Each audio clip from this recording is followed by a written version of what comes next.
Separable, इसको उधर भेज दो और बन गया एक्स डी वाई बराबर y square minus 4y dx, ये आ गया।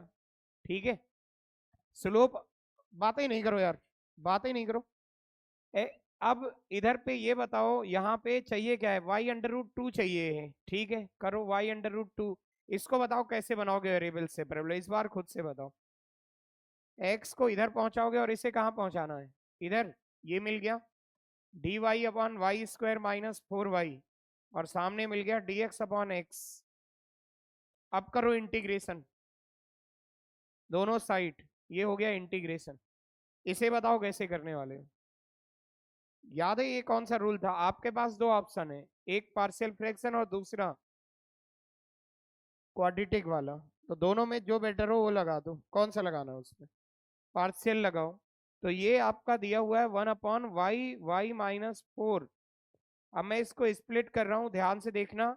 मैंने इसको इस तरह से स्प्लिट किया, मैं इसको इधर ले जाता हूं तो -4 एक्स्ट्रा दिख रहा है, इसलिए मैं इसको इस तरह से क्लब कर रहा हूं।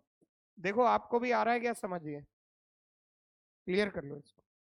अभी मैंने इसको पार्शियल से ब्रेक किया, ये ए अपॉन वाला रूल है, ए अपॉन बी अपॉन, क्लियर, उसको रख दो उधर पे और आ जाएगा ये। तो ये आया इधर पे -1/y प्लस 1/y-4 dy, और 4 को सामने पहुंचा दो और इसका बन जाएगा ln x बन गया। इनका इंटीग्रेशन लिख दो, -ln y plus ln y -4, right, और सामने आया 4ln x प्लस c मान लो, या ln x मान लेना, बाद में आर्बिट्रेरी कांस्टेंट लगा देना। ठीक है, अब आया ln of y-4 upon y, और सामने आया ln x की पावर 4, और यहाँ लगा दो ln of k, arbitrary constant. ये भी बताओ मैंने ln ऑफ k क्यों लगाया है इधर पे, यहाँ ln है इसलिए लगा दिया, अगर आपको ln से लेकर प्रॉब्लम है ना तो k कर दो, इसको कोई फर्क नहीं पड़ता उससे।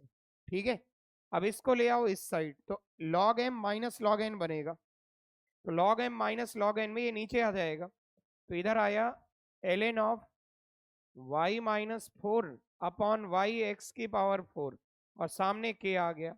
अब फाइनली आप बता दो क्या क्या करना चाहिए, मैं नहीं बताऊंगा अभी। ln हटाओगे तो क्या होगा उससे, ये हटा के बताओ क्या बनेगा उस साइड, तो k बन जाएगा, e की पावर बन जाएगा, तो यहाँ बना y x की पावर 4 इंटू ई की पावर k।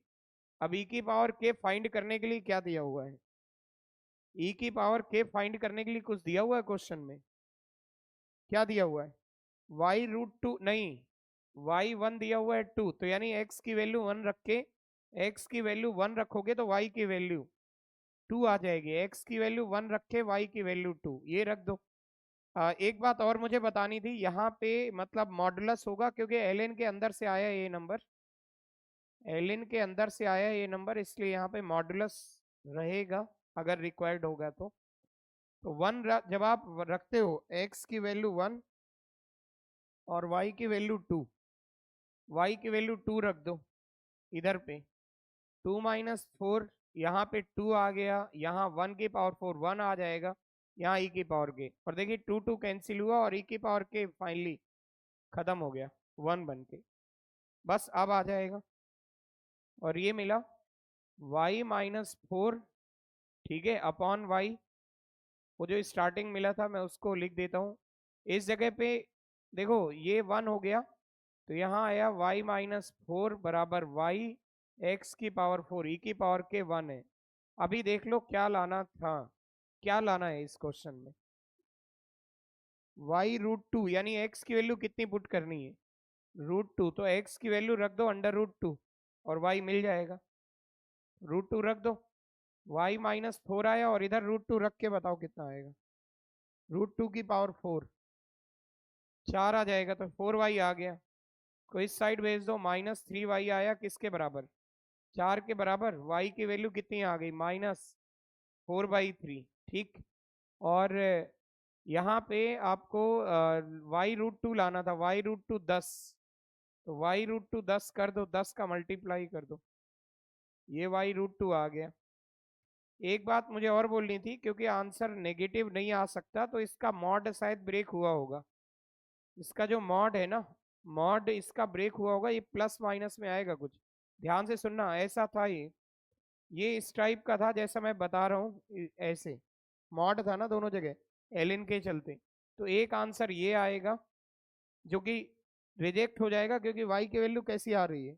और न्यूमेरिकल टाइप क्वेश्चन में नंबर कैसा आता था आपका, पॉजिटिव। ठीक है, तो दूसरा और कर लो, दूसरा यहाँ से कर लो। जब आप इसको ब्रेक करोगे तो यहाँ ऐसा कुछ आएगा इस तरीके का, एक बार प्लस और एक बार माइनस। देखिए एक बार प्लस से ब्रेक किया है और एक बार माइनस से कर लो।